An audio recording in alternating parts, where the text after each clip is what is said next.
Tonight on The Wrap, inflation up, summer flights grounded, the economic bite from the war in Iran. With peace talks on hold and oil and gas trapped in a Strait of Hormuz chokehold, the EU's energy chief tells Sky News holidays in the coming months may not be saved. Even if we do everything we can, if the jet fuel's not there, it's not there. Lebanon, a missing journalist is found dead after an Israeli strike in the south, further testing an already strained ceasefire. Will the Prime Minister finally take responsibility and go? As it grapples with the cost of the Middle East conflict, number 10 is also firefighting the Mandelson vetting scandal. And now Sir Keir Starmer's former Chief of Staff is to be grilled by MPs too. Also tonight, The Devil Still Wears Prada. Stars of a very fashionable sequel walk the red carpet in London for the European premiere.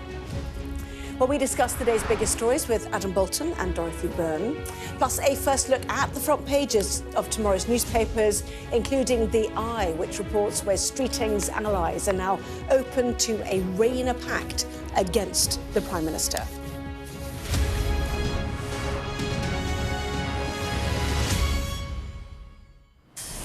Well, a very good evening to you. Adam, Dorothy, welcome to you as well. We may need to start rethinking summer travel plans as warnings about jet fuel stocks become the latest signals of a much bigger energy crisis on the way. The Iran war is now effectively, as we know, concentrated in the Strait of Hormuz, where oil and gas are blocked. Today, ships came under fire from Iran and 2 were seized. Here at home, inflation ticked up, driven higher by a surge in petrol and diesel prices. Well, Adam, Dorothy, even Caroline Levitt today called it Operation Economic Fury, which we all feel the bite of. Dorothy. Well, yes. I mean, I had planned my holiday and now I don't know if it will be happening. But I think when we are just talking about holidays, we're maybe living in a slightly false paradise. It's much, much worse than our holidays being cancelled. Adam. I mean, the point is this is the consequence of Donald Trump's war of choice, not Keir Starmer's fault, unlike perhaps the Mandelson affair, but the impact on people and the standard of living and people's hopes for holidays will almost undoubtedly be more bad news for the Labour government. Well, the focus on holidays today partly came about because Lufthansa announced 20,000 flights would be cancelled. Our Europe correspondent, Alistair Bunkle, has more then on Europe's energy crunch. Unfortunately, it's very likely that many people's holidays will be affected either because of flight cancellations or very cheap, very expensive tickets. What you heard just then was a warning from the energy chief here at the European Union when I spoke to him in Brussels just a few minutes ago. He's worried, and he thinks we should be too. The IEA has said that this is a crisis that is as bad as 73 and 22 combined, and I tend to agree with that. The EU and its member states imports around 40% of its jet fuel, and around half of that comes from the Middle East. And so with the war in Iran still continuing and the Strait of Hormuz still closed, there is no more jet fuel currently getting in. And so the situation could get very serious very quickly. Even if we do everything we can, if the jet fuel's not there, it's not there. And now listen to what the head of Italy's Civil Aviation Authority has also told us today. Another warning about your summer holidays. Best to recommend holidays nearby. For those who still want to risk taking a long trip, it's a good idea to consider special insurance that can provide a reassurance regarding a guaranteed refund in the event of delayed or cancelled flight. Lufthansa, one of the biggest airline groups in Europe, has already taken preemptive measures. It's announced the cancellation of 20,000 mainly short-haul flights.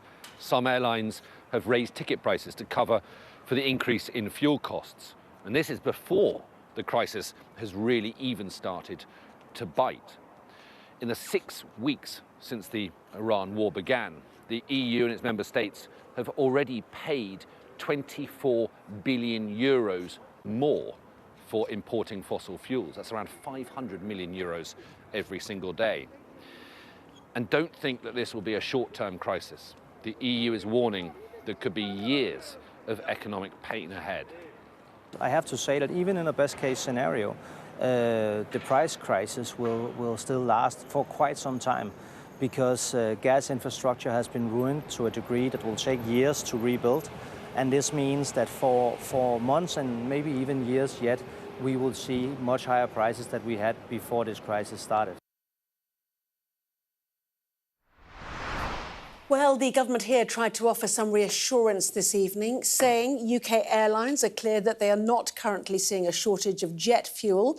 Aviation fuel is typically bought in advance, and airports and their suppliers keep stocks of bunkered fuel to support their resilience. We are continuing to work with fuel suppliers, airlines and international counterparts to keep flights operating. Well, the signs weren't good today in the Strait of Hormuz, where Iran fired on 3 ships, taking 2 of them towards Iranian waters. The US is maintaining its blockade despite extending the ceasefire. Well, these then are satellite images of 2 of the ships that came under attack, which were then seized by Iran. As things stand, Iran is blaming the US blockade for a lack of movement towards peace talks, and the US says it is Iran's fault for failing to come up with a unified response to American proposals. Well, let's bring in our US correspondent, David Blevins. And David, Caroline Levitt speaking, just a short time ago, said Trump is happy with the blockade. It is strangling the Iranian economy. The problem is it's strangling other economies too, isn't it?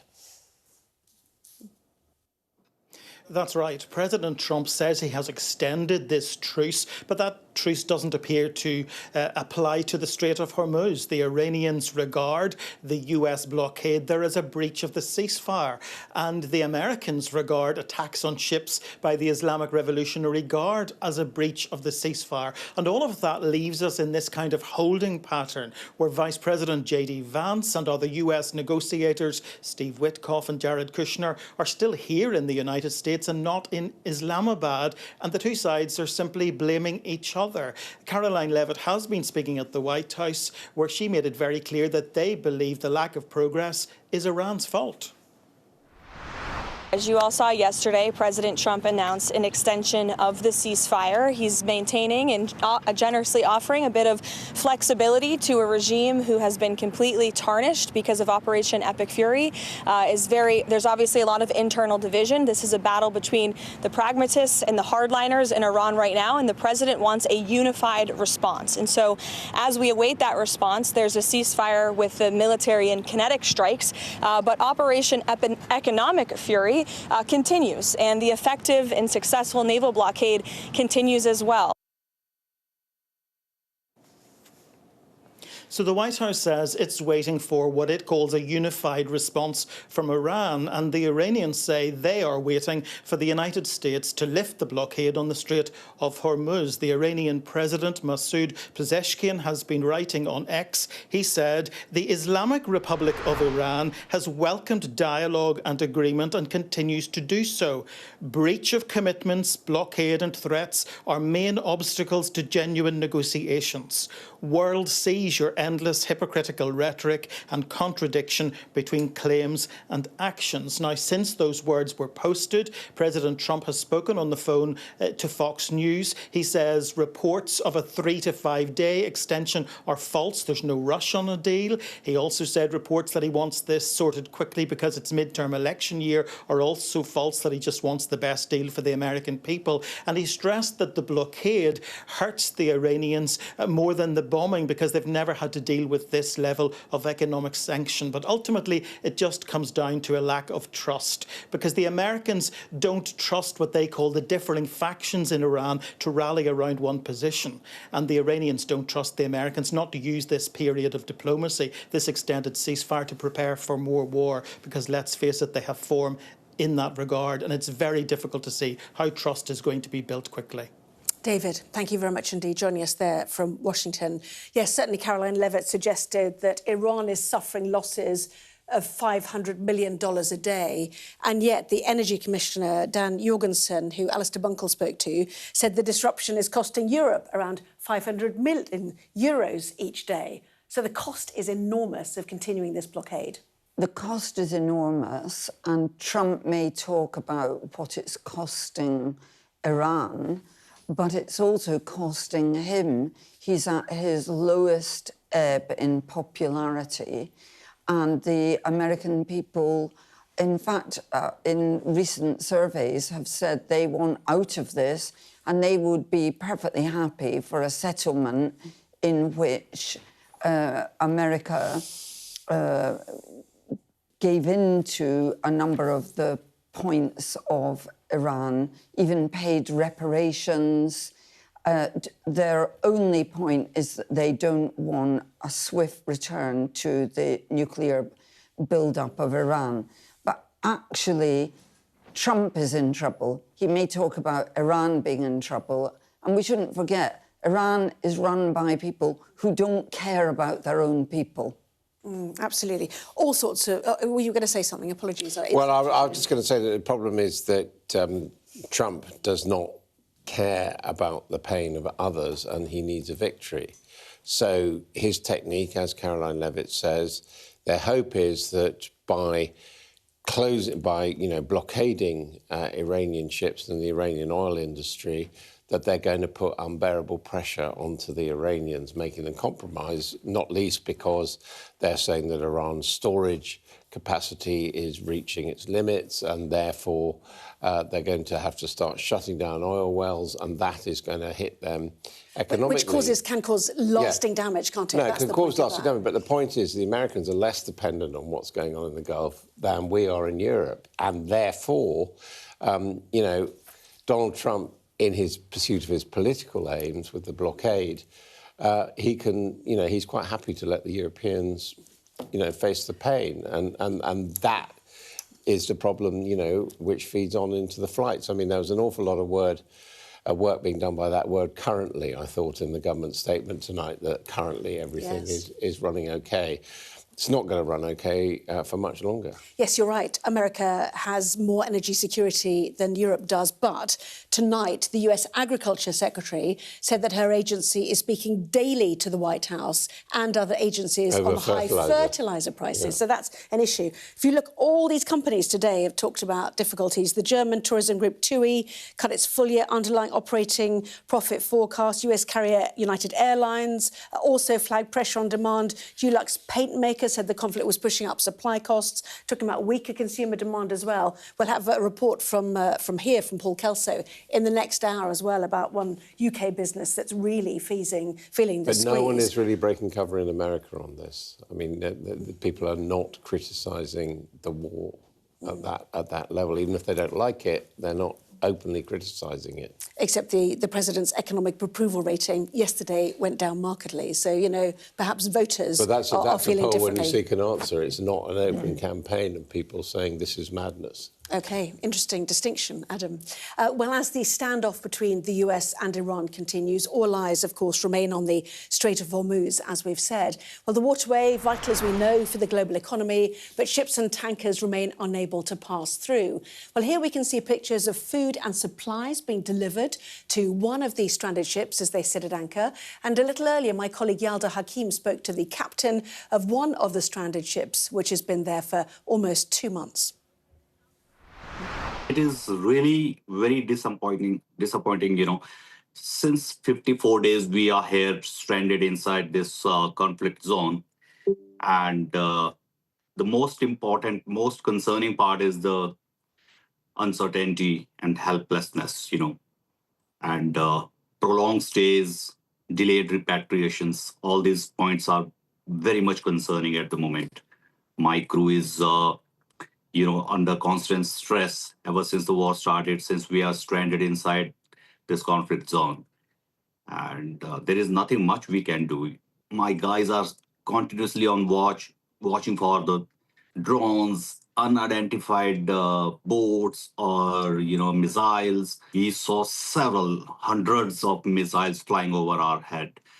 And especially during, early morning or the late evening time, we witnessed several missiles and explosion noises, and the shock of those explosions we were felt on ship. even though we are quite far from land, but still we could feel the shock on the vessel.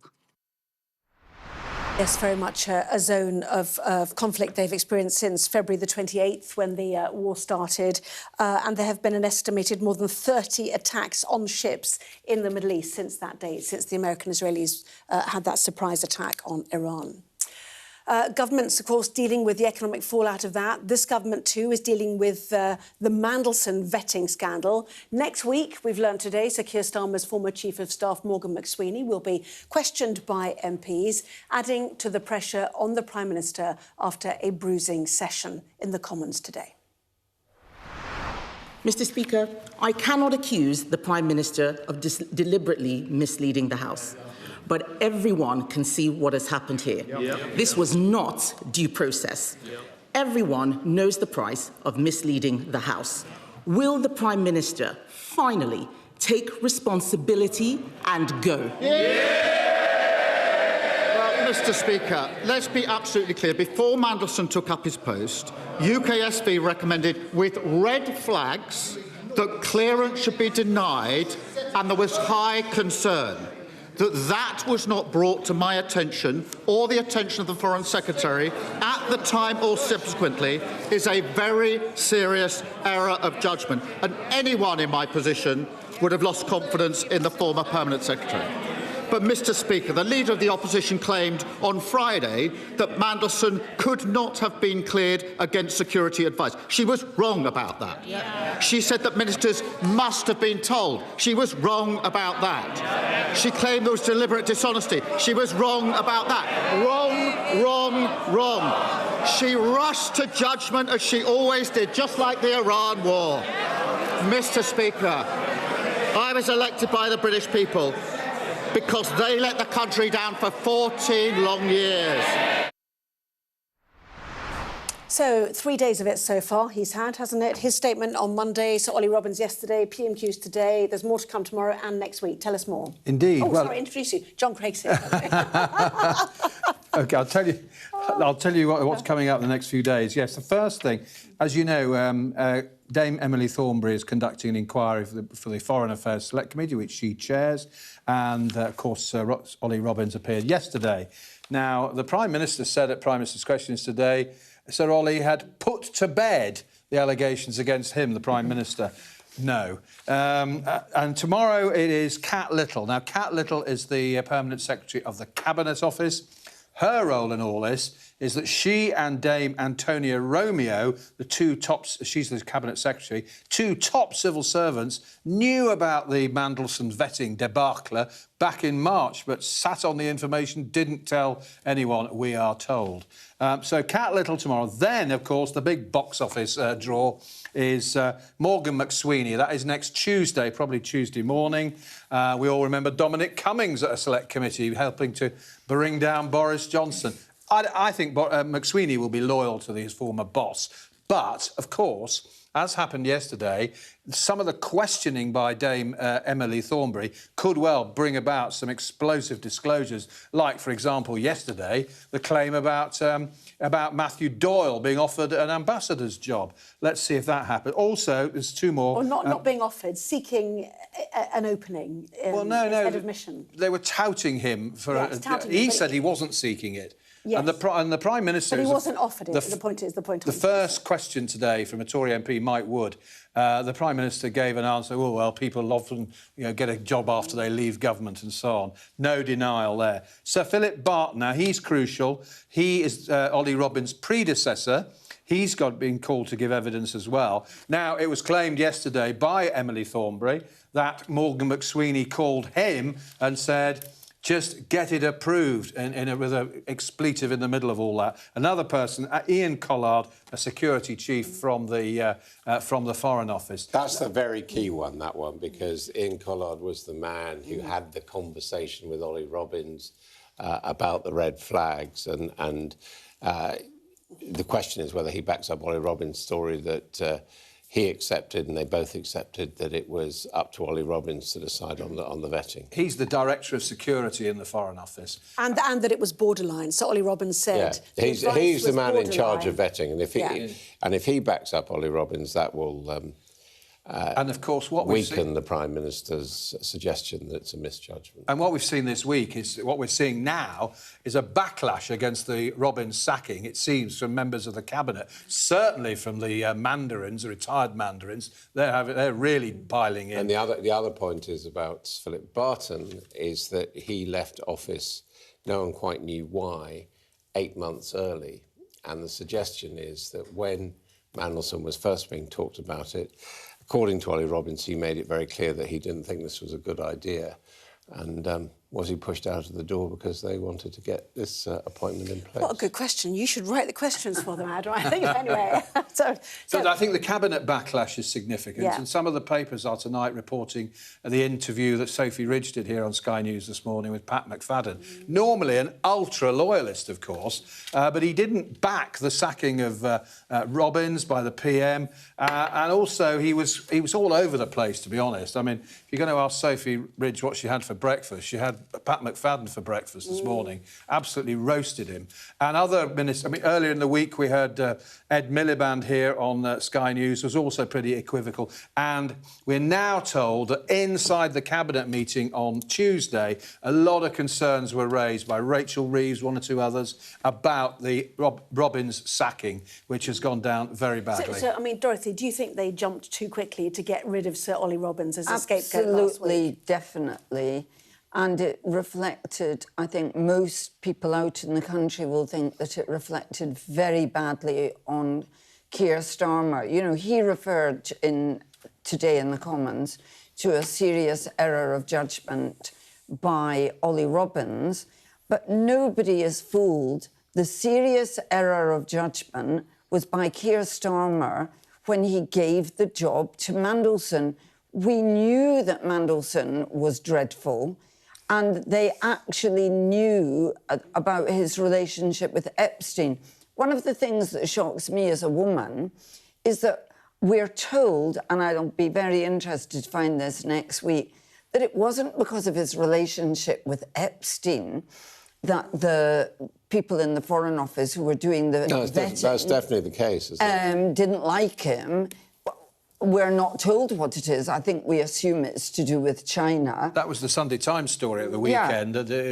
One of his clients, Global Counsel, his company's called, was a company linked to the Chinese military. You have to see all this in the context that we heard from Ollie Robbins yesterday, that the fact that Peter Mandelson had a friendship with Epstein was known, the fact that his company... Global Counsel had connections with Russia and China was also known. And the Prime Minister announced that he was going to Washington, told the King, got it cleared with the Trump administration. All that before it even went to the Foreign Office, and he ignored the advice from the then Cabinet Secretary to vet it. So Dorothy's absolutely right that they, in the Foreign Office, would have said, well, in the business that's taken place in Number 10, they've already looked at what's known about Epstein and they've decided it's OK. And the other point, of course, which you do have to remember, is that the worst stuff about Epstein was revealed subsequently as a result of the publication in America of the Epstein files. But we knew really bad things. Well, we didn't know about the taking money. We didn't know... No, but we knew that he had stayed in his house in New York after while he was in prison. But in government terms, we didn't know about him passing government information to Epstein. None of that was known, except presumably to Peter Mandelson, who didn't disclose it, but insists he didn't lie about it. Fascinating stuff. What is the fallout of all of this? The undermining of the Prime Minister? Well, some polling commissioned by Sky News ahead of the local elections certainly makes grim reading for the Labour Party. This is the current state of London councils: 21 for Labour, 6 for the Conservatives and 3 for the Lib Dems. Here is the projection. Labour down 6, as you can see, the Tories down 1, Lib Dems up 1, Greens adding 4, and Reform UK adding 3. So a breakthrough for both the Reform and the Greens. To be fair, this is who will be the largest party, not necessarily who will be in control of the council, and it might end up with results like that there's no overall control in, large parts of London. But, I mean, Dorothy, it's just... It's still grim reading for the Labour Party. Absolutely grim reading. We've seen it in Scotland as well, quite frankly. It's grim reading Wales. everywhere, but you get what you deserve. Ultimately, Starmer took a decision that was not just wrong, it was morally wrong. And the fact that he is now paying the price for that, and each day digging the hole deeper by trying to blame other people, I think is really putting voters off. They do not like what they have seen this week. I don't think Mandelson is reading a lot on the doorstep ahead of the May elections. It will still be the cost of living stuff that we talked about. It's made a bad situation worse for Labour. Is it the bad taste it leaves, kind of, the Ollie Roberts? Yeah, but it's cost of living, immigration, all those issues which have led to... This is icing on the cake. But icing. But also, we do have to accept that there is this record unpopularity of the Prime Minister. So I think Dorothy's right, that people have just decided they don't like him. They just think he doesn't know what he's doing. And doesn't know what he's doing, made a mess of it, and this will only compound that. Quick 30 seconds, John, if you don't mind. On what? On the polling. Oh, the polling, right. Talk about anything, but let's do the polling. That poll's only vote share. As you say, it's not predicting which councils are going to fall to the Greens. The map, if we can just look at the map again, of course, the green ones are the sort of inner city ones where you'd expect Labour to lose support to the Greens. And, of course, Reform, right on the fringes of London. We can't get it up now. Southeast... I love the way you're pointing as if it's there, but anyway, let's imagine it. I don't have your authority to get a map on the screen. Well, they're waiting to do the next thing, but anyway, carry on, a few outer London boroughs may go to Reform. Bexley, Bromley, I think it's Havering in East London, perhaps. But bad night for Labour, probably. Although, Tories are not going to do brilliantly either. And the good news for Keir Starmer is it looks like Camden, his home patch, may just stay Labour. God, every cloud has a silver. Am I allowed to carry on with that thought? John? Better analogy than icing on the cake. I agree. That's why I looked at you. John, thanks very much indeed. Anyway, lots more still to come with Dorothy and Adam. We will be looking at the front pages of tomorrow's newspapers.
What's the best thing about being a Sky News presenter? Perfect. Let's bring you some breaking news. Being a Sky News presenter. I began by asking, Thank you so much. trusting us to tell her story. The battle for number 10. Sky News has been given exclusive access. Let me give you a sneak peek. It was the day those present would never forget. Why did you decide to open up and tell your story? Well, it is time now to see what is making the front pages of tomorrow's newspapers. So let's start with the Financial Times, which leads on the 2 ships which Iran claims to have seized as questions remain over the ceasefire with the US. The Sun reports Britons may face mobile signal rationing due to energy problems from the war. The PM isolated as cabinet divisions emerge over the Mandelson scandal. That is the front page of The Guardian. The PM should face a sleaze inquiry over Mandelson is on the front page of The Times. The Eye says allies of the Health Secretary, Wes Streeting, are open to a pact with Angela Rayner to try to unite the Labour Party as, it says, MPs lose confidence in the Prime Minister. The Daily Telegraph carries claims that the Attorney-General, Lord Hermer, pursued war crime allegations against soldiers in Iraq despite being warned they were false. The Daily Mail continues the debate on assisted dying as it speaks to a woman about why she's set to end her life in Switzerland this week. Here's another £600 million to stop the boats, is the headline on the front of the Express, which claims France has received more money from the UK in its fight to end channel crossings. The Daily Mirror reports Amanda Knox, who was found guilty and then later cleared of murder, has written to jailed baby killer Lucy Letby as part of research for her new podcast. The Metro reports on the latest figures for the number of working people off sick. And the Star reports on new VAR technology set to be rolled out at the World Cup in the summer with an it's a brand new VAR. How lovely. Let's talk more, shall we? Lots of newspapers again. Dorothy talking about the impact on Keir Starmer. What will Downing Street make of tomorrow's headlines, do you think? Well, they have got the headlines they deserve, in my view. And this is a story that is just going on and on. And as you see in The Guardian, that now Starmer is increasingly isolated. If you were also a Labour MP who was worried about your future because it's pretty insecure for the next election, I don't think you would want to necessarily be somebody lining up behind him. But within the cabinet,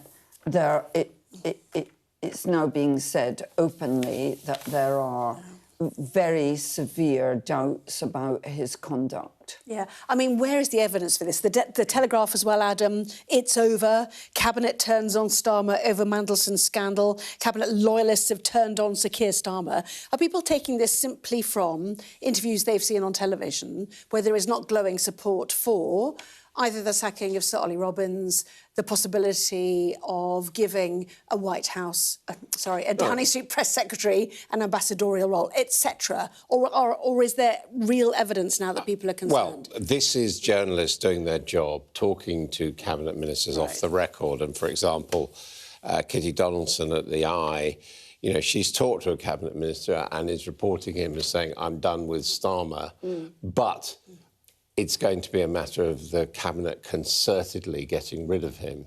And we've got the story also emerging in The Eye that it could be possible that Wes Streeting and Angela Rayner will move against Starmer. And there was a story earlier in the week, you may remember, that Angela Rayner and Andy Burnham were talking to each other. Not surprising, since they're sort of practically neighbouring MPs. So, if I had to guess what I think is going to happen, we're going to have these local elections. There's going to be a general assumption that Keir Starmer can't go on forever, but the Labour Party don't have an obvious candidate. I think there will be moves to get Andy Burnham back into Parliament so that there can be a leadership contest with all these people. But it does appear that, you know, the Cabinet is beginning to write Keir Starmer off. I mean, for example, no one has been out saying, yes, the Prime Minister did absolutely the right thing in sacking Ollie Robbins. And in fact, on the radio this morning, you were talking about Pat McFadden here, well, you know, in another radio studio, who simply refused to say that he thinks it was the right decision to sack Ollie Robbins. So people are losing confidence in the ability of the Prime Minister to lead. And then we've got the Times story, which is saying that with the support of the other opposition parties, Kemi Badenoch is trying to get the Speaker to open up an inquiry as to whether Keir Starmer has misled the House of Commons, which, of course, was one of the things that was used against Boris Johnson before. I mean, these are just mechanisms, and it's but they're tiring all for the public to have to listen to this again, don't you? No, I'm not saying the public is necessarily gripped by this. No, but I mean, this is how politics works, and this is all designed to put pressure on Keir Starmer. They may not be gripped by it, but I do think that they're pretty disgusted by it. And actually, something that isn't in these papers is the fact that Ollie Robbins, as far as we understand it, has got a pretty good case for an industrial tribunal. So are they going to be facing that coming, or are they going to have to pay him off with a huge sum of money? The whole thing has now become so embarrassing for him. But the people who are being touted to replace Starmer are not necessarily popular with the British public. And Angela Rayner... Well, let's go to the eye while you're talking, then, shall we? Has still got the problems of dealing with the HMRC investigation into her.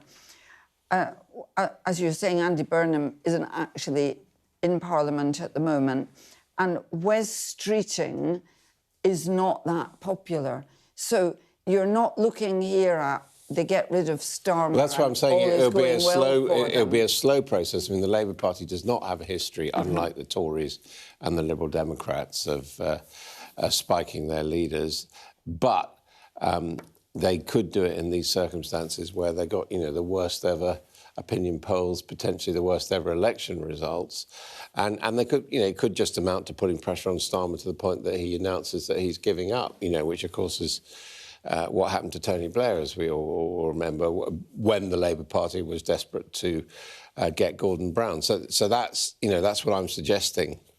But we shouldn't forget that with Iran, we are if the war in Iran goes on and on and on, it will have catastrophic effects on our economy, and that will not be a moment, potentially, to get rid of your Prime Minister.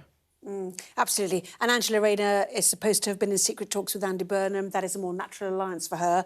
This story in the Eye suggests that allies of the Health Secretary, Wes Streeting, are open to a pact with Angela Rayner to try to unite the centre and the left and avoid a bloody leadership battle. But they put some buts in here. The obstacles to any deal include ideological differences, that HMRC investigation into Rayner over second homes, and bad blood after he helped to deselect her partner, formerly an MP. So it doesn't sound like there's a great deal of love lost between them. It looks like he's open to it, doesn't say she's open to it. Well, although if it comes down to who's going to emerge on top of her and Burnham, Wes Streeting's support for Rayner could be one of the things that tips it. Yeah, quickly to the Metro as well. This idea about the Downing Street press officer who was on his way out as well. Keir Starmer has admitted he tried to find a role in the diplomatic service for another close ally. He said it is not unusual, this is Lord Doyle, it's not unusual when someone's leaving one department to try and get them a job somewhere else, you know, but is it unusual? I mean, people point to Ed Llewellyn, don't they? Well, I don't think it's unusual, but I think there are ways of going about it. And again, the way in which this has come out, disclosed by Ollie Robbins yesterday, and the way in which the Prime Minister has reacted are not very good. I mean, first of all, Matthew Doyle has made it clear that this was not his idea. That, you know, basically at the time, Starmer was saying behind Matthew Doyle's back, I'd quite like to move him on. And then his people were saying, well, can we think where we can move him on? He wasn't being offered to the diplomatic services, a great bloke. They wanted rid of him. And frankly... And he was not interested in that. I mean, he himself... And to say, and don't tell the Foreign Secretary that I've rung up, I mean, that's just like school. And this has really struck a chord. I mean, you or I may think that, you know, this is sort of fairly commonplace, but to Labour, it looks like job for the boys, and it looks like an inner circle of the privileged and everyone else shut out. And that was Keir Starmer's attitude, and that has been really corrosive today. I mean, a lot of Labour people have been making that point. You mentioned the cost of the economy. The Sun picks out specifically about mobile rationing, suggesting that mobile phone giants were left out of a government discount scheme that reduces costs for businesses. It means that phone users face having data rationed or being hit by surge pricing, would you believe, of all the things to think about. Well, would I believe? I'm not sure that I do believe it, but what I do believe is that the attention today is on our holidays being curtailed. We are really worried about far more than that. And it is true that people are more worried about their own economic situation than about Peter Mandelson. But I think we just don't even yet know how much this is going to affect us. And the increase in inflation, it's just going to go on and on increasing. And many people already feel that they cannot afford the energy prices that they fear they're facing in the autumn. And there will be job losses. Yeah, and not helped by the Financial Times, which talks about those two Iranian ships that were seized as the blockade continues on both sides, Anna. But I mean, this is also one of the problems of digital, that digital, whether it's phones or data centres, consume a great deal of energy, and therefore they are very vulnerable in terms of their cost basis on the cost of energy. Yeah, well, it's been all about the Middle East, hasn't it? Lebanon, we know, is part of the sticking points of the ceasefire as well. And in Lebanon, the military says the body of journalist Amal Khalil has been found tonight under the rubble of a house after an Israeli strike. Well, Amal Khalil was covering events in southern Lebanon when an Israeli strike hit near to her and a photographer who was rescued.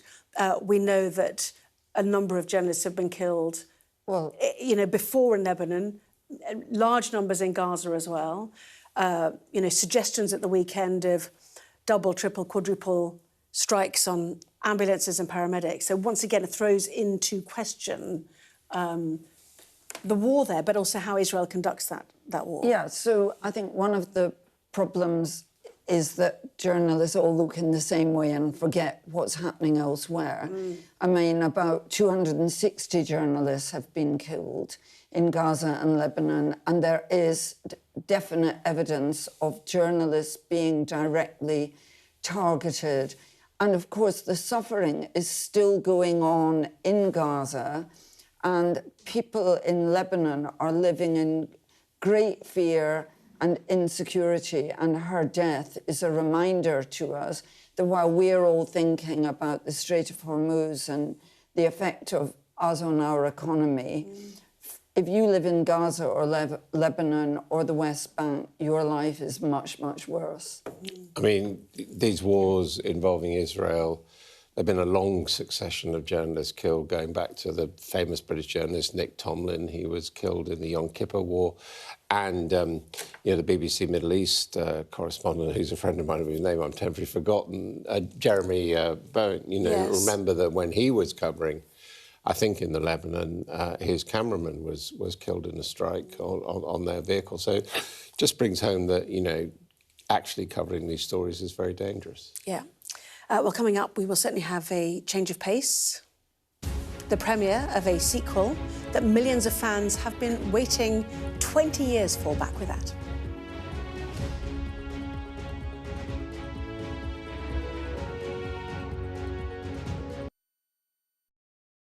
Liberation Day. By popular demand, Wow. here we are. Donald Trump. It is quite the story. Wherever it goes, on Trump 100, we go with it. Can you tell us who you're looking for? Unbelievable we've come to this. Are you overstating the reach and significance of this deal? Not like you said it. From the UK. Why don't you go back to your country where you have a major migrant problem? It was 10 feet from him, and all of a sudden the shots rang out. People impacted. I'll tell you on another day on the podcast what that was all about. Join us wherever you get your podcast.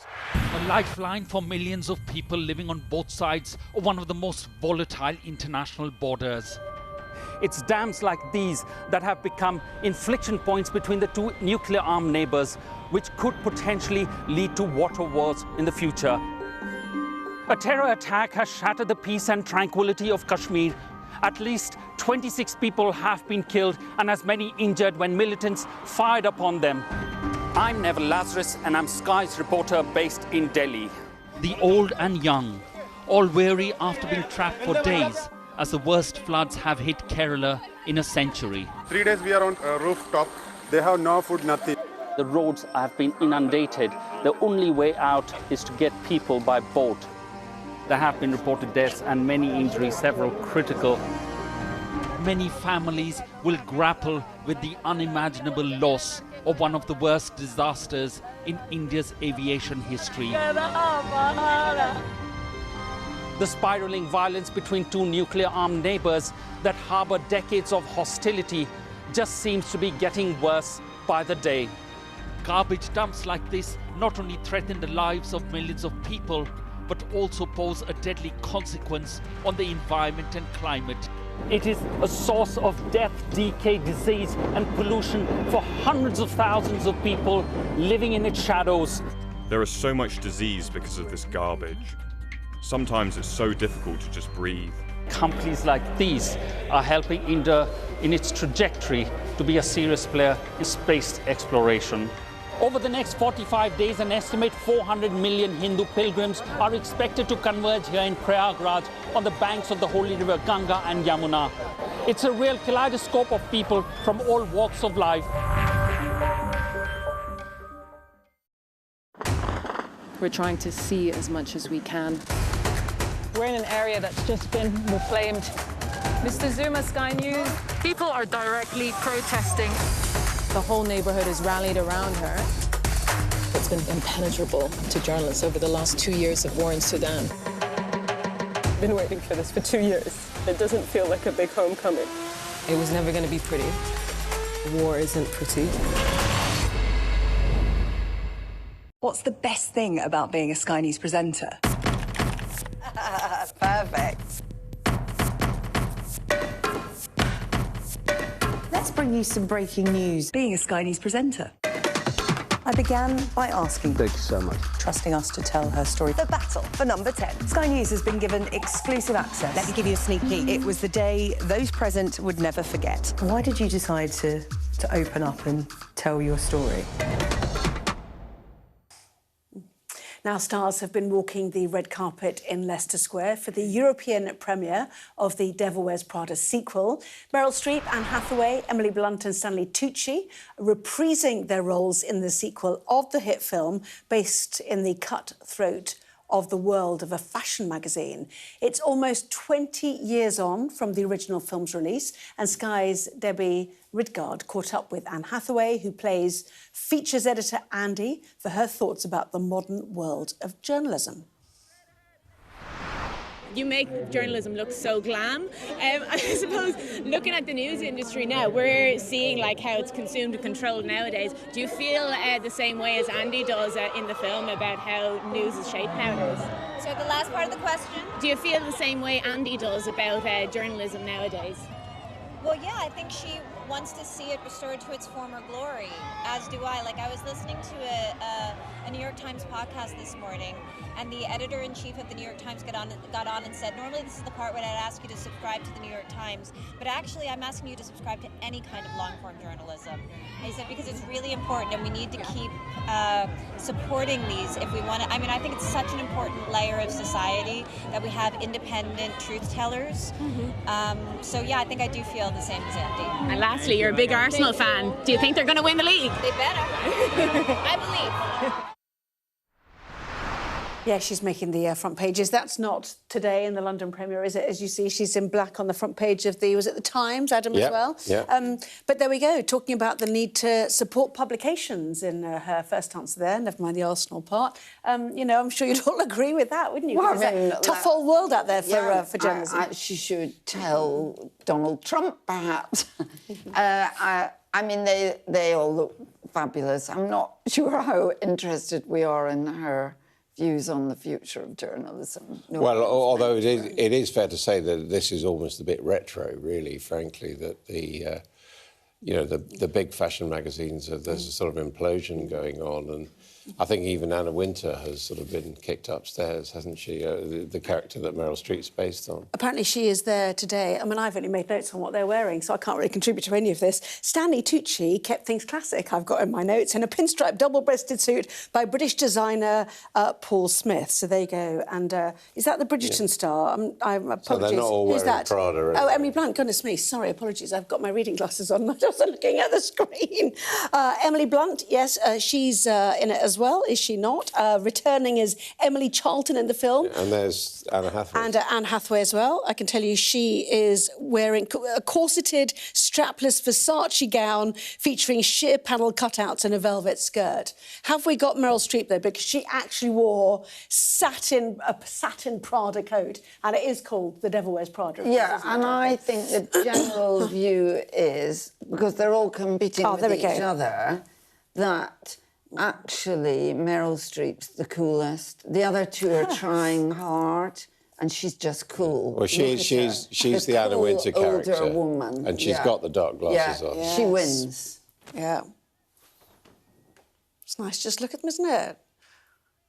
They're all gorgeous. I know. Well, that's kind of the point, isn't it? When it's a fashion-laden, you know, cutthroat magazine world of runway magazine, they should be looking like they've just come off the runway. But anyway, a lovely sunny evening in Leicester Square for the European premiere, very swiftly after the very glamorous New York premiere as well.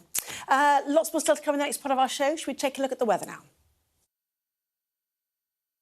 You're looking happy. Well, the forecast looks good. So you've sorted the travel insurance then? All Clear Travel Insurance sponsors Sky News Weather.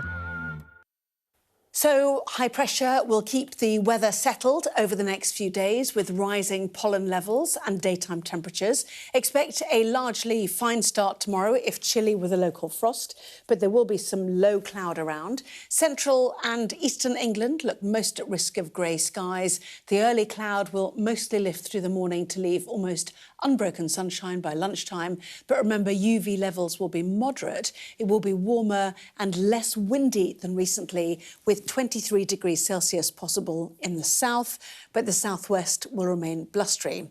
Some North Sea coasts will stay quite grey and cool. The afternoon will be sunny just about everywhere, with more of England's east coast brightening up. Friday will bring more of the same. Early low cloud and fog will lift to leave most places sunny and calm again. There's literally nothing on our map. Look at that, it's amazing. It'll turn out warm too after a chilly start. And then Saturday looks mostly fine again and warm, but northeast Britain can expect more cloud near the coast, where it will be a little bit cooler. All Clear Travel Insurance proudly sponsors Sky News Weather. Well, let's take a quick look at something we will be discussing next hour. 17 years after his death, a new film about Michael Jackson is being released, and it's already causing some controversy.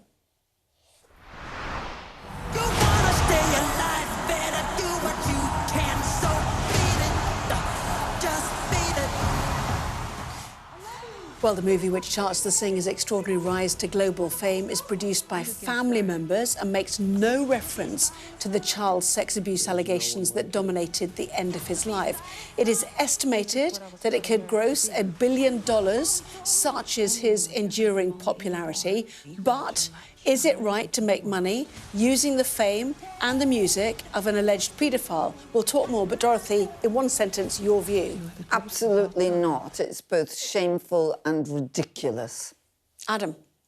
I don't know. People are still playing Michael Jackson's music. It's interesting they're not playing Gary Gitter's, so I don't know, you know. Yeah, but Dorothy doesn't even think they should play Michael... I don't listen to Michael Jackson's music. No, well, I mean, nor do I particularly, but all I'm saying is that the public media still seem to accept that Michael Jackson's music trumps everything else. You can hold your thoughts. We'll talk more in the next hour about that. Lots more still to come in the wrap at 11:02. As jet fuel stocks starting to run low because of the war in Iran, will holidays be affected? Back in a moment.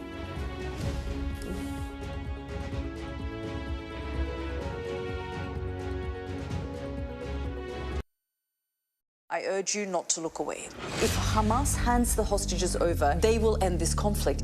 The world has been watching. Good to see you again. How are you? Did she say how he was? The conditions are awful. The jets were ordered to come back. Historic day here today. How will you respond if India does launch airstrikes? They'll be all out to war.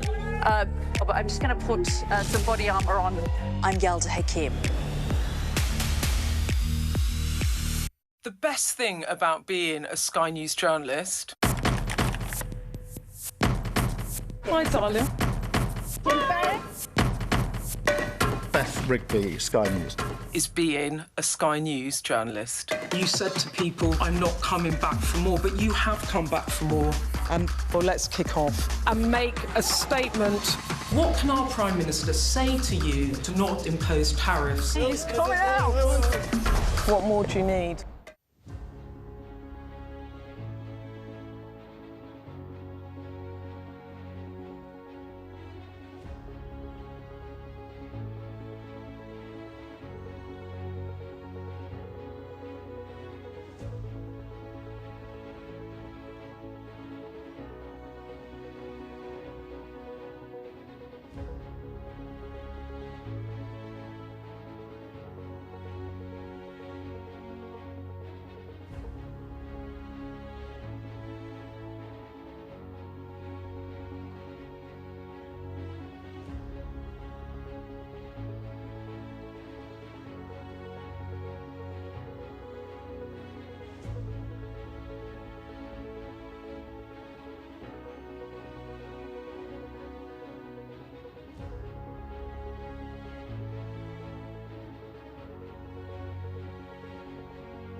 Tonight on The Wrap, inflation up, summer flights grounded, the economic bite from the war in Iran.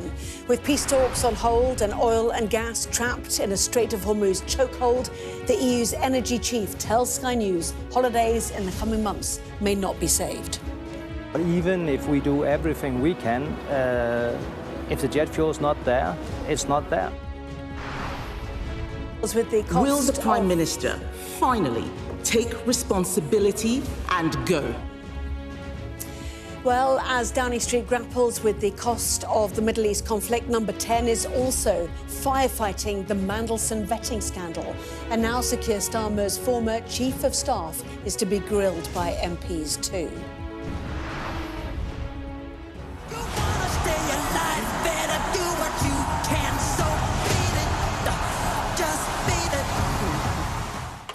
Also, one of the year's most contentious films, critics savage the Michael Jackson biopic, and it's what's missing from the story which is drawing much of the fire. And a wretched run for Chelsea sees manager Liam Rossignol sacked after just 106 days. Well, we discuss the day's biggest stories with Adam Bolton and Dorothy Byrne, plus a first look at the front pages of tomorrow's newspapers, including The Eye, reporting West Streeting's allies are now open to arraign a pact against the Prime Minister.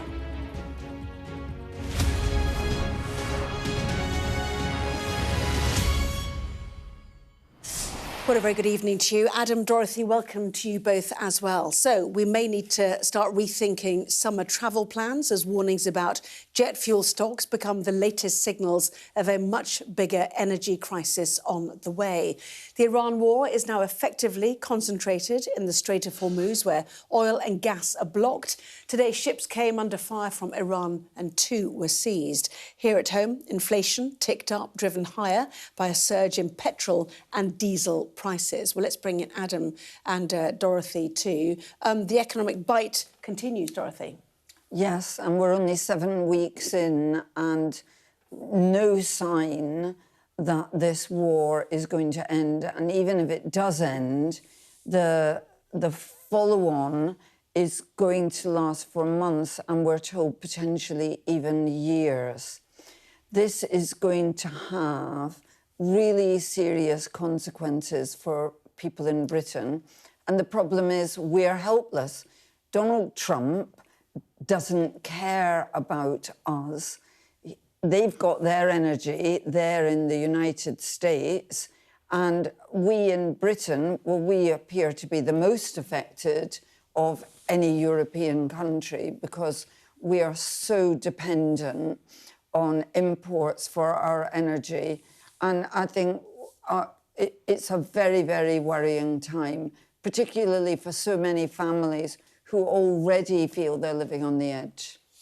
And as you say, it's not just holidays or air flight that's affected. The Sun is saying that Britons could face rationing of their use of mobile phones and their data. That's what telecom giants are saying because of the cost of energy to power the networks. And then, of course, we've got the impact on farmers not getting fertiliser, which is principally, one of the byproducts and key exports from the Gulf region. And if there's no fertiliser, there'll be less food production and higher costs to farmers. Yeah, inflation goes up again for consumers too. But the focus on holiday plans, partly because the German airline Lufthansa announced today that 20,000 flights would be cancelled between May and September to preserve fuel stocks and cut costs. And then there was a stark warning from the European Commissioner for Energy.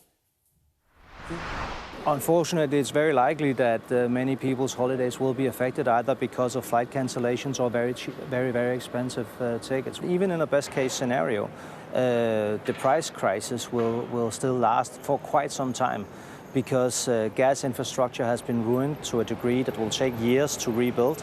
And this means that for months and maybe even years yet, we will see much higher prices than we had before this crisis started. What we're trying to do is do as much as we can to prevent that happens. But even if we do everything we can, if the jet fuel is not there, it's not there.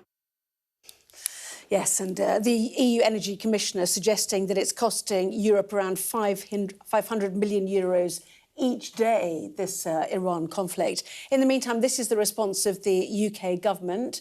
Tried to make some reassuring noises. UK airlines, they said, are clear that they're not currently seeing a shortage of jet fuel. Aviation fuel is typically bought in advance, and airports and their suppliers keep stocks of bunkered fuel to support their resilience. We're continuing to work with fuel suppliers, airlines and international counterparts to keep flights operating. And certainly, Adam, you were saying the word currently right at the top there, doing a bit of heavy lifting, because the suggestion certainly has been that by June it could start to get really quite difficult for jet fuel specifically. Yeah, it's also interesting there that the government commending the airlines for stockpiling fuel, whereas, of course, our own reserves for oil and gas, not this government but successive governments took the decision not to finance. And so we have much shorter supplies in reserve than most other countries. Yes. Dorothy? Yeah, absolutely. One of the very lowest in the world in terms of our stocks. But in terms of the airline fuel, they have about 6 weeks, we're told, in these papers. But actually, what happens then, the stocks that they will then be buying, we have to assume will be far more expensive. So even if the flights are flying, we may not be able to afford to get on the planes. But I think the holidays are just the tip of our problem. Yeah, absolutely. Well, we know that inflation went up as well, didn't we? Up to 3.3%, driven largely again by petrol and diesel costs, which went up well above 8% themselves, month-on-month figures. So, you know, why is that? And that's because of the Strait of Hormuz. The signs there certainly not good today. Iran fired on 3 ships, taking 2 of them towards Iranian waters. The US is maintaining its blockade despite extending the ceasefire. Well, these then are satellite images of 2 of the ships that came under attack, which were then seized by Iran. As things stand, Iran is blaming the US blockade for lack of movement towards peace talks. The US says it's Iran's fault for failing to come up with a unified response to American proposals. And this is the sticking point, quite clearly, is it not?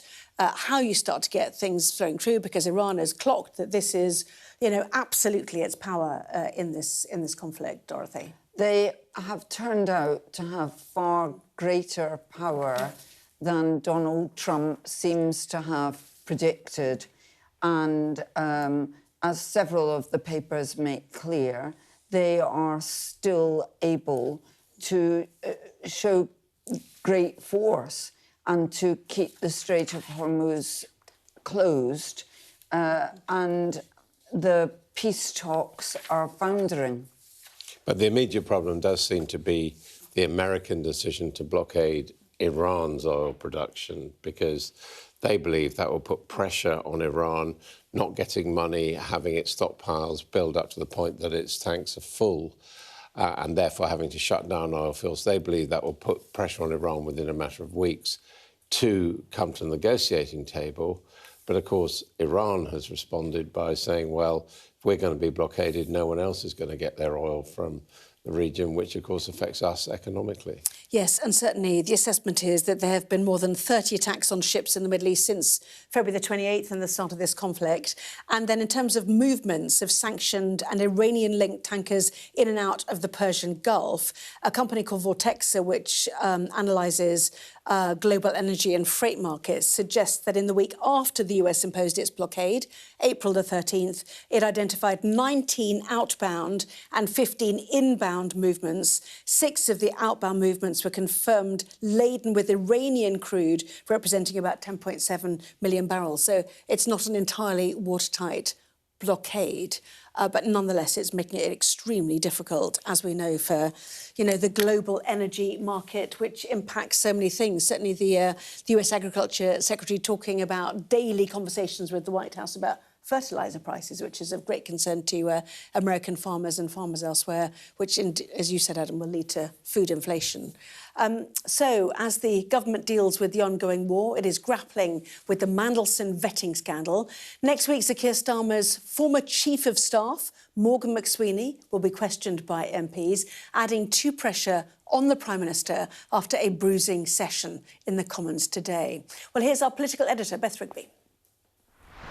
Will the Prime Minister finally take responsibility and go? That wasn't the first, and it won't be the last, but it was the latest time that Kemi Badenoch called on Keir Starmer to resign, and she's not the only one. And it all goes back to that disastrous decision he made to appoint Peter Mandelson, a close friend of the paedophile Jeffrey Epstein, to the ambassador post in Washington, D.C. I know it's easy to get bogged down in the process, the timeline of all of this, who did what, when, all of that. But it does really matter. Why? Because serious questions have been asked once again about the Prime Minister's judgment and his leadership. His government was supposed to be led by the North Star of integrity, accountability and stability. So how's it gone so very wrong?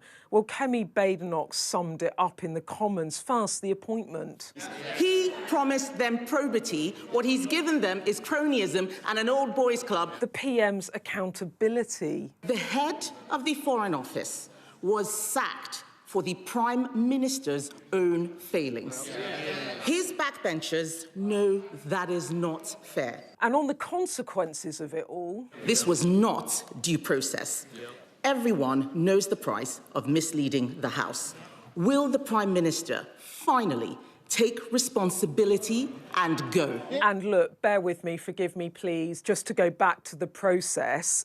The reason it does matter is that if a Prime Minister has deliberately misled Parliament, well, that is a resigning matter, and that really is important. And on that, the Prime Minister had a solid defence. He said he didn't knowingly mislead Parliament because he wasn't in possession of all the facts. Foreign Office officials granted security clearance to Mandelson against the recommendation of UK security vetting. It's clearly information that I should have been given. I believe not sharing it was a serious error of judgment. The fact that it wasn't was a very serious error of judgment. That was a serious error of judgment. That was pretty loud and clear. He thinks that Ollie Robbins, the head of the Foreign Office that he just sacked, made the wrong judgment call. Ironic that, isn't it? Because Keir Starmer himself said on Monday in the Commons that he had made an error of judgment. Have a listen. Yes, it was my decision. It was an error of judgment. The PM apologised for that mistake, but he hasn't resigned. And his opponents would say it looks like there's one rule for him and another for others, given that it was the serious error of judgment that Ollie Robbins made in the Prime Minister's opinion that cost Ollie Robbins his job. And look, this is a party united for now because they've got critical elections coming up on May the 7th. But I can't help but ask that in a different political environment, the response from the party and from his cabinet might not have been as forgiving as it has this week.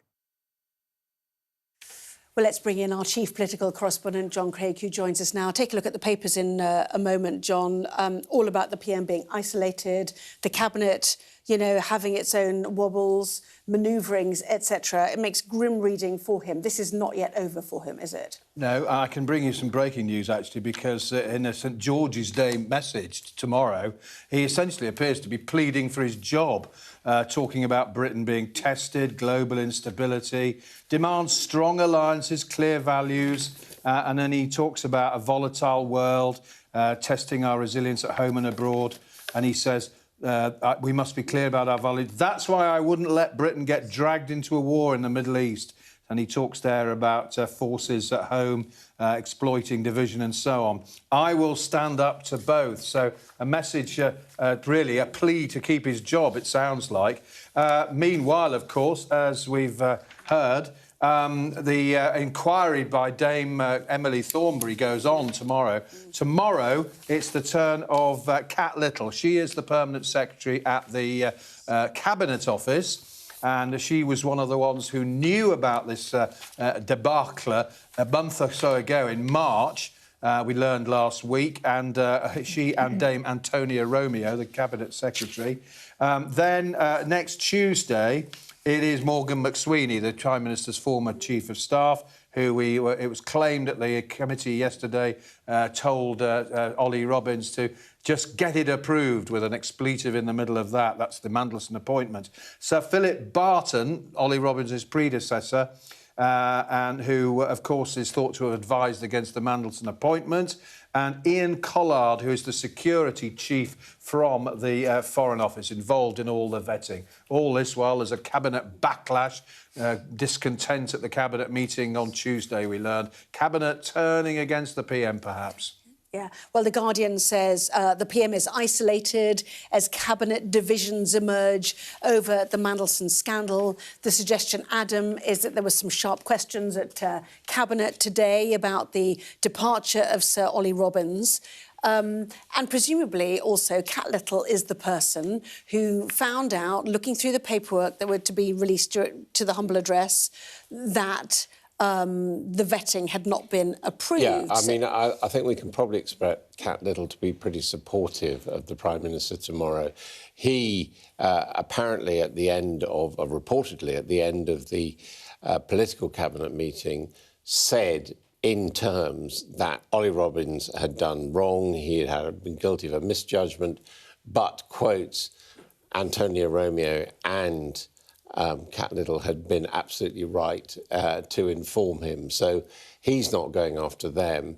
And they were the ones who passed this information about the red flags to Downing Street 2 days before it somehow mysteriously found its way into the Guardian newspaper. So basically they are witnesses for the defence as far as the Prime Minister's concerned, whereas Morgan McSweeney and next week the former Foreign Office official could well be witnesses for the prosecution. Philip Barton, yeah. I think McSweeney, though, will probably remain loyal to his old boss.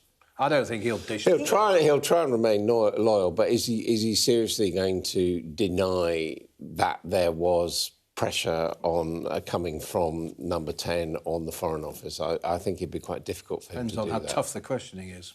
Well, in the meantime... Well, and of course it's important to note that it appears that the chair of the committee is already sympathetic to the Prime Minister as well, Emily Thornberry, you know, who's prejudged the outcome of the inquiry by saying she thinks he was right. The Prime Minister was right to sack Ollie Robbins, which is a bit odd unless she's looking for a job in the reshuffle. Yeah, very surprising based on the fact that Ollie Robbins said that what Keir Starmer had said was incorrect. But I think when Morgan... But because she's basing it on his previous testimony, where she thought Emily Thornberry thought he prevaricated. But anyway... We said pretty much the same thing, actually. I think when Morgan McSweeney talks about how much he wanted Peter Mandelson and how he pushed for his chum, and then he may even be asked about what happened to his lost telephone, which we still don't understand, that of all the street thefts in all the world that happened to Morgan McSweeney's telephone, which presumably had some of his phone calls with Peter Mandelson and Keir Starmer. It's very high mobile phone crime in London. Yes, yeah, very high, and it just seemed to get... really rose very high into within But in the meantime, government. Dorothy, it will be very damaging for Starmer because people will really go for the jugular. Why were you backing your chum Mandelson when you knew about his terrible relationship with Epstein and other things, and how much influence did you have on Keir Starmer? OK, the Daily Telegraph says it's over. The Cabinet turns on Starmer. Do you all... Let's do a straw poll amongst you. Do you all agree that it is over for him? Not John? immediately, probably, but of course, after the elections, if they're as bad as the Sky News poll has suggested and other polls have suggested, then the knives are going to be out. It's not just the Mandelson affair that will do for him, but this is what has brought the whole thing to a head and has made Labour MPs think, oh, my goodness, his judgment's terrible, all the U-turns, all the other mistakes. and that they hope that they can recover between now and the next general election with a different leader. He is so unpopular with the British people. Ultimately, that is what Labour MPs and cabinet ministers have to look at. I mean, people are talking about a zombie government, which is effectively dead because the cabinet, and not by name, but off the record, cabinet ministers are now saying to journalists that they themselves have lost confidence in the Prime Minister. We've seen Pat McFadden, one of the most loyal ones, refusing to say that he supports the idea of sacking Ollie Robbins. So clearly there has been a big breakdown in government. It doesn't necessarily point to the immediate sacking of Sir Keir Starmer, but, you know, I come back to this point. I've yet to meet a politician on either side who thinks that Keir Starmer credibly can lead Labour into the next general election. OK, we'll watch this space. Lots more to discuss in later papers in that. More nuance, too, about who might take over.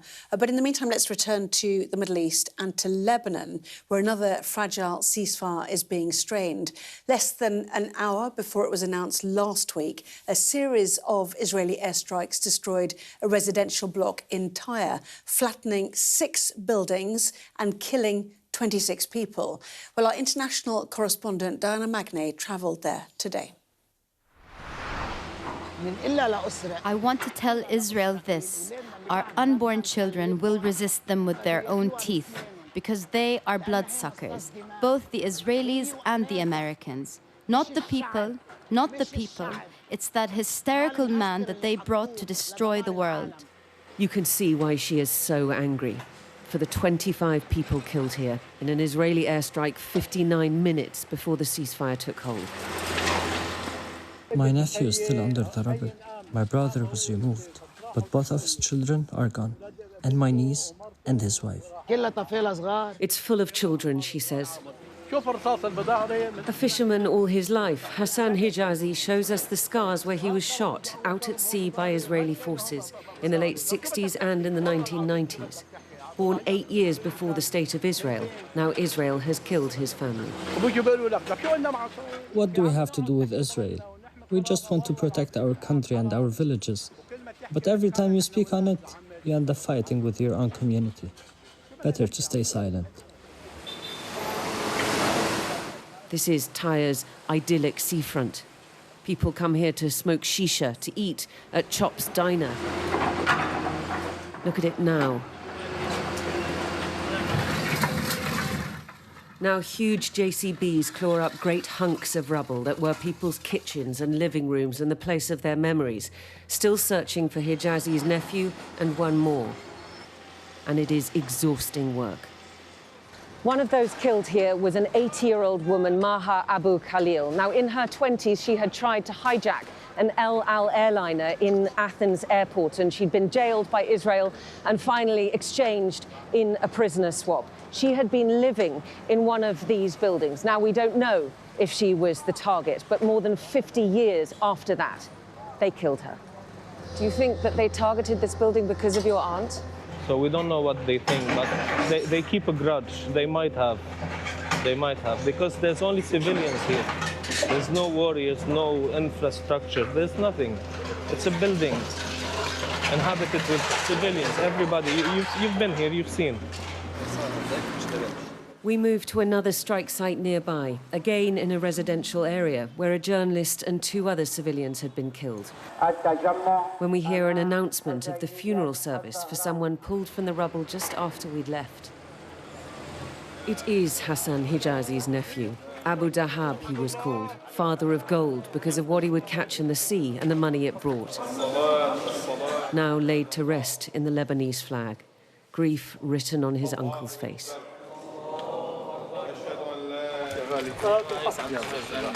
And from there, Abu Dahab's body is rushed to burial, as quick as they can to hurry his soul towards God. These were fishermen, civilians, elderly men who had survived many of Israel's wars on their land, killed in the last hour of this one. Diana Magnay, Sky News, in Tyre, Lebanon. The reporting there of our team in Lebanon. Now, coming up, the controversial film set to bring in a fortune for Michael Jackson's estate, despite being savaged by critics.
I urge you not to look away. If Hamas hands the hostages over, they will end this conflict. The world has been watching. Good to see you again. How are you? Did she say how he was? The conditions are awful. The jets were ordered to come back. Historic day here today. How will you respond if India does launch airstrikes? They'll be allowed to war. I'm just going to put some body armor on. I'm Yalda Hakim. The best thing about being a Sky News journalist... My darling. Beth Rigby, Sky News. ...is being a Sky News journalist. You said to people, I'm not coming back for more, but you have come back for more. Well, let's kick off and make a statement. What can our Prime Minister say to you to not impose tariffs? He's coming out! What more do you need? We're trying to see as much as we can. We're in an area that's just been reclaimed. Mr. Zuma, Sky News.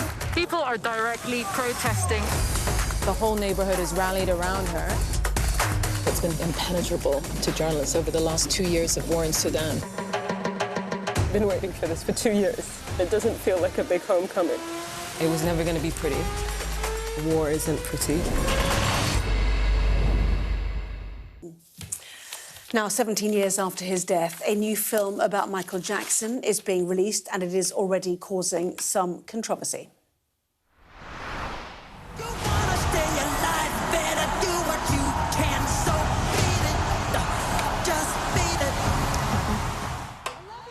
Well, the movie charts the singer's extraordinary rise to global fame, has been produced by family members and makes no reference to the child sex abuse allegations that dominated the end of his life and has been in subsequent documentaries, if you remember. It is estimated that the film could gross $1 billion, such is his enduring popularity. Now, we've had a piece running all day, Dorothy, in which you appeared. You clearly are absolutely not a fan of this, or even now of his music being played. I think it is very wrong that this film was made. I was one of the commissioners of Leaving Neverland, the 4-hour film in which 2 young men documented serious sexual assault and rape by Jackson, and I cannot describe how their lives were utterly ruined. One of them claims that he was 7 years old, and we know that many boys have complained that Jackson assaulted him. And even if you were to be the most naive person, it is a fact that from the 1980s, it's known that he admitted it, that he regularly slept with young boys in his bed. This film doesn't have any of that in. It stops before the period during which the claims were made against Jackson. And I think it's wrong and ridiculous to make a biopic about a man and not talk about one of the most serious elements of him. We wouldn't go to a film about Jimmy Savile that was all about his great work for charity and his marathon running. So I really think it's extraordinary.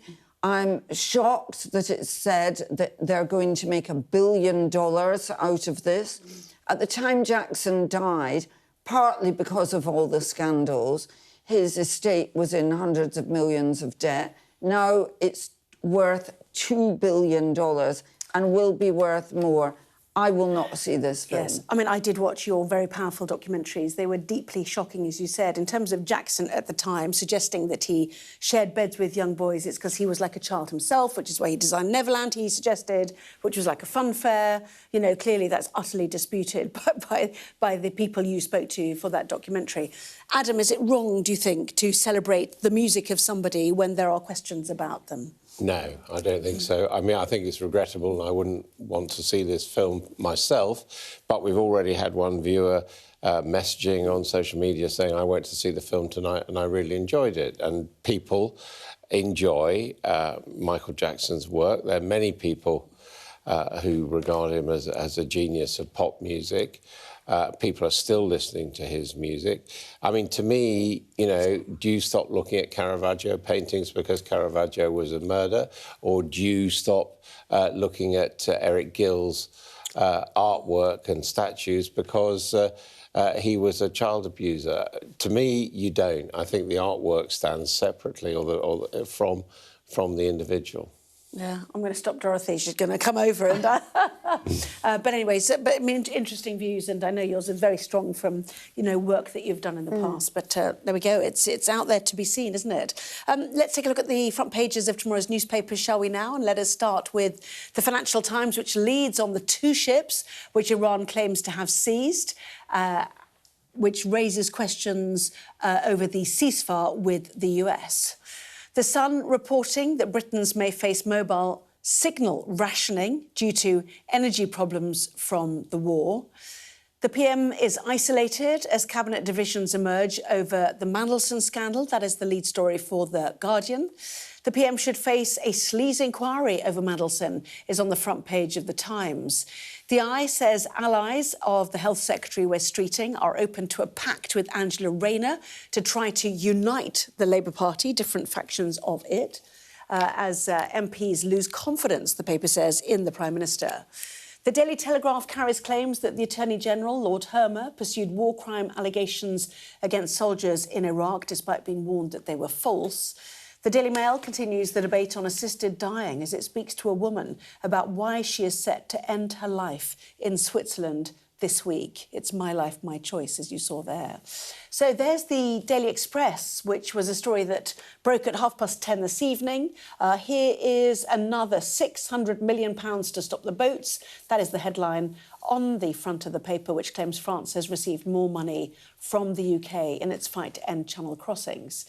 The Mirror reports Amanda Knox, who was found guilty and then later cleared of murder, has written to jailed baby killer Lucy Letby as part of research for her new podcast. The Metro reports on the latest figures for the number of working people off sick. And the Star reports on new VAR technology set to be rolled out at the World Cup in the summer. So let us start with the new news then. We know that the government's deal with France to try to stop the boats was expiring. We've now had details of the new plan, which, Adam, includes riot police to be sent onto French beaches to stop migrants crossing the Channel under a deal, a 3-year deal, which looks like it's costing £662 million. Yeah, £220 million a year. Basically, what this is a continuation of existing UK government agreements with France to pay money to the French to stop people getting into boats. And these riot police, it's suggested, will deal with these so-called taxi boats that come along offshore and are very difficult to reach. By the standards of what this whole crisis has cost the government, I suppose if it works and it stops boats, it'll be regarded as money well spent. But I mean, they're talking about a 50-strong squad of police officers for this money. Well, I think we get up to 1,000 people crossing in a single day on a boat. One does begin to wonder what a 50-strong squad can actually do. Yes, just trying to see differences with this and what we've got now. And the Times picks up on this too, that part of the funding will be conditional on cutting the numbers of arrivals for the first time since the start of the migrant crisis. So that condition coming in. Yeah, I mean, it's a fascinating story, and I think a lot of people will look at that sum of money. And, I mean, this is costing us billions. And what we shouldn't forget is that when Starmer came in, he said that he was going to stop the traffickers. He was going to... Smash the gangs. Smash the gangs. He wasn't just going to get our French chums to pick up people on the beach before they got here. And I think a real problem for Starmer is that smash the gangs hasn't worked, and we've still got vast numbers of people coming into this country. Whatever you think about it, we know that it's not what voters want. Yes. I mean, maybe to do with the weather, I think the statistics were released this week saying that the level of crossings is down 1/3 on the level last year, which may be because of Shavana Mahmood talking tough, and this is another part of it, but it's still at a very high level. Yes, it's also inside the eye as well. Riot police will stop migrants in their tracks, and also the suggestion is if efforts fail, the additional funding will stop after a year. That's the precondition we talked about. Drone and camera surveillance as well as helicopter patrols will also be stepped up. But the public look, and this is a big issue ahead of the May elections, as we know, and they look and see absolutely nothing has worked so far, don't they?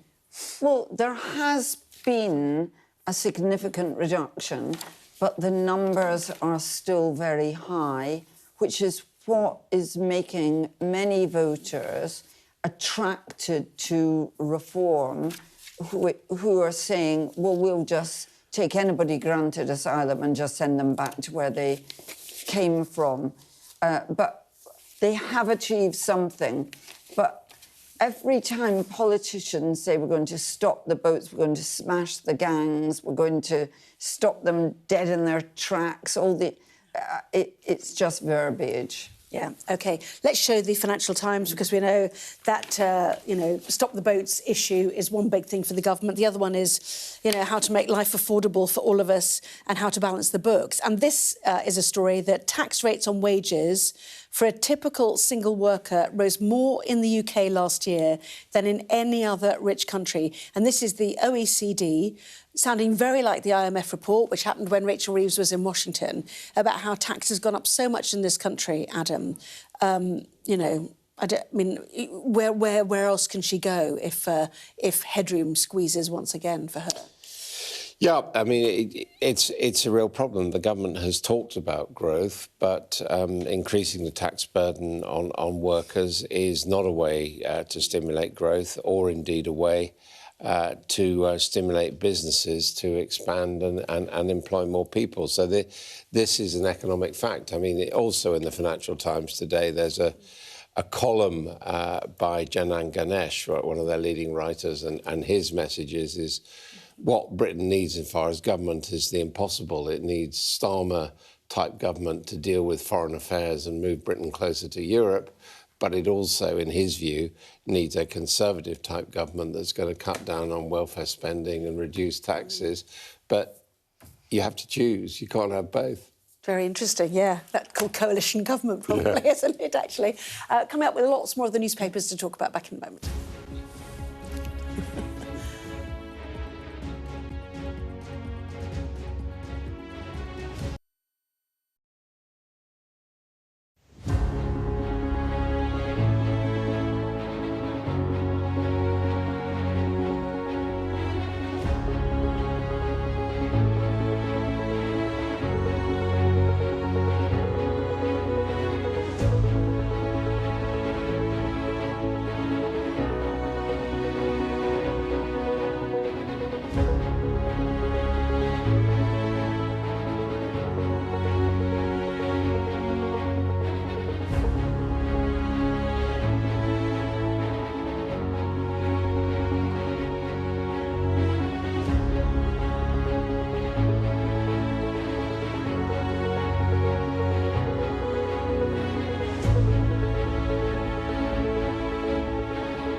What's the best thing about being a Sky News presenter?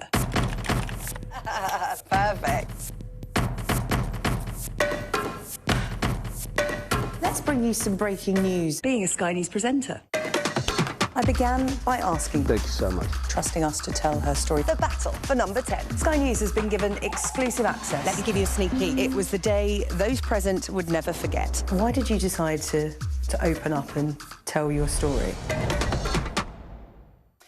Well, welcome back. We are looking at the newspapers for Thursday. I never know what day it is. Thursday tomorrow with Adam and with Dorothy. And Adam, let's take a look at the front page of the Daily Mail in the context of assisted dying.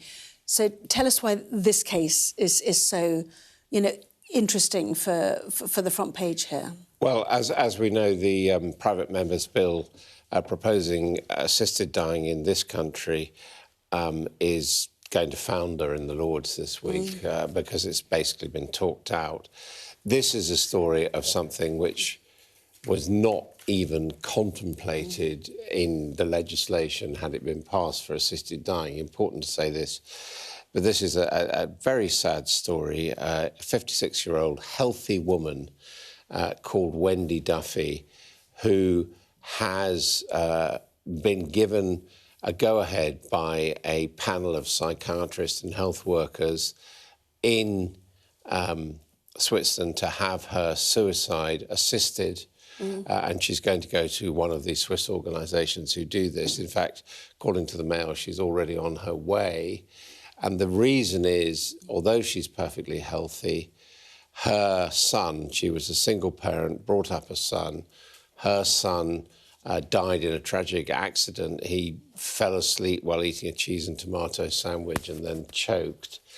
And she has said she simply doesn't want to go on living anymore, but she doesn't want to commit suicide, she says, because she's tried it before and she was worried she'd leave herself not dead, but in a very unpleasant state. So she wants to do it cleanly with the assistance of this suicide clinic. That's not something... And she's deliberately going on her own because she doesn't want any of her extended family to be implicated in this, because that, of course, would open them up to prosecution in this country. So I suppose it really highlights the extremes of what assisted dying could be. I hasten to add, not what Kim Leadbitter or the British Parliament was proposing, but nonetheless, once you accept the right of some people, in our case, the suggestion that people who had 6 months to live could be assisted to die, then there will be cases of people saying, well, I may be living longer, but why can't I have help killing myself as well? But it's deeply disturbing if it is the case that this woman is not physically ill and not seriously mentally ill. There'll be a lot of people who feel like begging her not to do this. I would beg her not to do it. The pain of the loss of a child, I cannot picture that. But her child, would her child want her to die? That's what a lot of people will be saying to themselves. But it's not illegal to commit suicide in this country, but the point is it is illegal to be assisted in your suicide, but you can do it if you can go abroad, as this lady is doing. Golly, a woman who says she is simply too heartbroken to carry on, but, you know, a very interesting read, certainly. Just a couple of other stories, shall we do? Dorothy, The Guardian, you know, more sadness, in fact. There is a cancer diagnosis every 80 seconds across the UK. A shocking figure, but we are all getting older, so... and we don't necessarily die anymore because we get cancer. But what we do have to think about is how we lag behind other European countries consistently in both our survival rates and also early diagnosis. And improving cancer treatment is an absolute priority in this country. Dorothy, Adam, thank you. We didn't get to the Cumbria Nature Festival, who's offering a refund to anyone who'd booked in error, saying that they want naturalists and not naturists, which is a story. Yeah, but they also say no one has actually asked for a refund, so perhaps this is a publicity stunt. Nice one. Adam, Dorothy, thank you so much. Well, we have got the sport for you. Chelsea sack their head coach, who'd only been in the job less than 4 months. We'll have the details on that.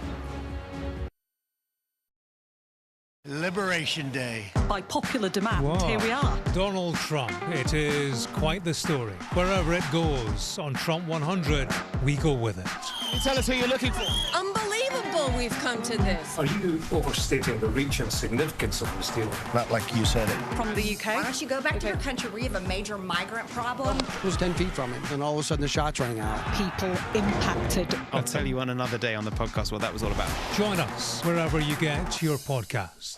A lifeline for millions of people living on both sides of one of the most volatile international borders. It's dams like these that have become inflection points between the two nuclear-armed neighbors, which could potentially lead to water wars in the future. A terror attack has shattered the peace and tranquility of Kashmir. At least 26 people have been killed and as many injured when militants fired upon them. I'm Neville Lazarus and I'm Sky's reporter based in Delhi. The old and young, all weary after being trapped for days as the worst floods have hit Kerala in a century. 3 days we are on rooftop They have no food, nothing. The roads have been inundated. The only way out is to get people by boat. There have been reported deaths and many injuries, several critical. Many families will grapple with the unimaginable loss of one of the worst disasters in India's aviation history. The spiraling violence between two nuclear-armed neighbors that harbor decades of hostility just seems to be getting worse by the day. Garbage dumps like this not only threaten the lives of millions of people, but also pose a deadly consequence on the environment and climate. It is a source of death, decay, disease and pollution for hundreds of thousands of people living in its shadows. There is so much disease because of this garbage. Sometimes it's so difficult to just breathe. Companies like these are helping India in its trajectory to be a serious player in space exploration. Over the next 45 days, an estimated 400 million Hindu pilgrims are expected to converge here in Prayagraj on the banks of the holy river Ganga and Yamuna. It's a real kaleidoscope of people from all walks of life. We're trying to see as much as we can. We're in an area that's just been reclaimed. Mr. Zuma, Sky News. People are directly protesting. The whole neighborhood is rallied around her. It's been impenetrable to journalists over the last 2 years of war in Sudan. I've been waiting for this for 2 years. It doesn't feel like a big homecoming. It was never going to be pretty. War isn't pretty. What's the best thing about being a Sky News presenter? Perfect. Let's bring you some breaking news. Being a Sky News presenter. I began by asking... Thank you so much. ...trusting us to tell her story. The battle for number 10. Sky News has been given exclusive access. Let me give you a sneak peek. It was the day those present would never forget. Why did you decide to open up and tell your story?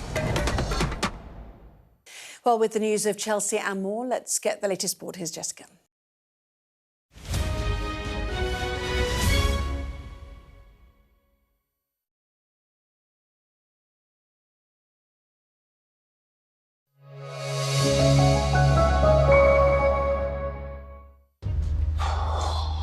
Okay.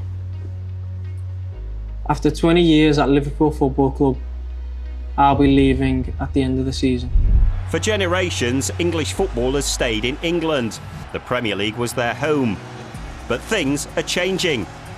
Real Madrid have signed Jude Bellingham. The greatest football club in the history of the game. Visca al Barça.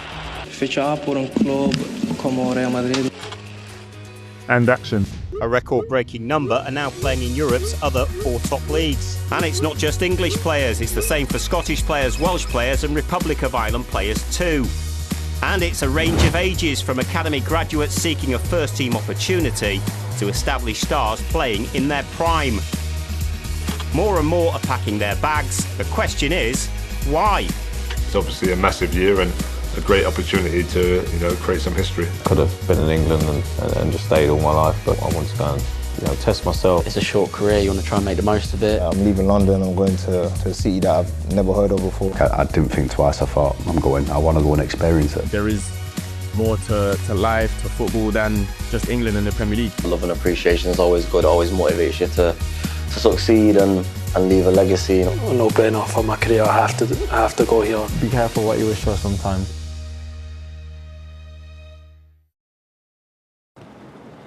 I just felt like the time was right, I needed to be playing at the highest level, I needed to be playing Champions League.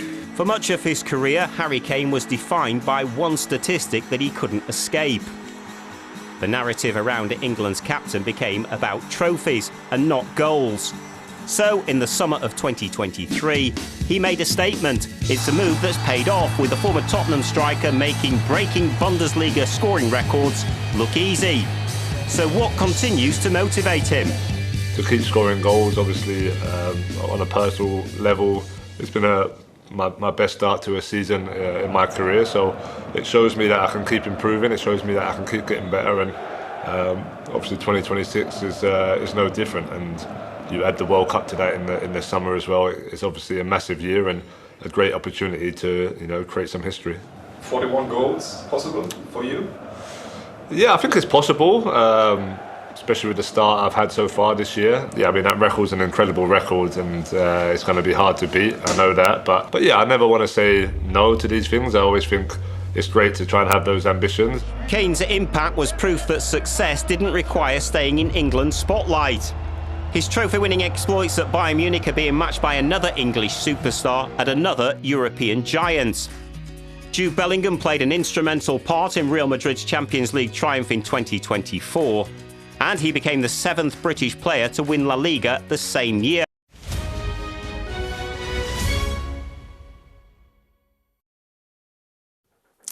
Jess, thank you. Well, let's take a look at the weather now.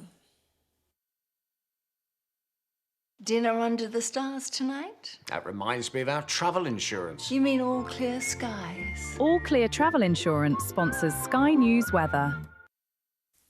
Well, high pressure will keep the weather settled over the next few days with rising pollen levels and daytime temperatures. Expect a largely fine start tomorrow, if chilly, with a local frost, but there will be some low cloud around. Central and eastern England look most at risk of grey skies. Well, the early cloud will mostly lift through the morning to leave almost unbroken sunshine by lunchtime. But remember, UV levels will be moderate, so take care. Warmer and less windy than recently, 23 degrees Celsius possible in the south. Southwest, though, will remain blustery. All Clear Travel Insurance proudly sponsors Sky News Weather. Well, that was the wrap. Thanks so much for watching. I'll be back tomorrow. We've got all the top stories coming up right here on Sky News in the Midnight News. See you soon.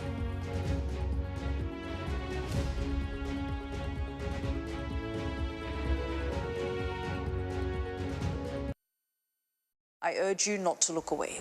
If Hamas hands the hostages over, they will end this conflict. The world has been watching. Good to see you again. How are you? Did she say how he was? The conditions are awful. The jets were ordered to come back. Historic day here today. How will you respond if India does launch airstrikes? They'll be all out to war.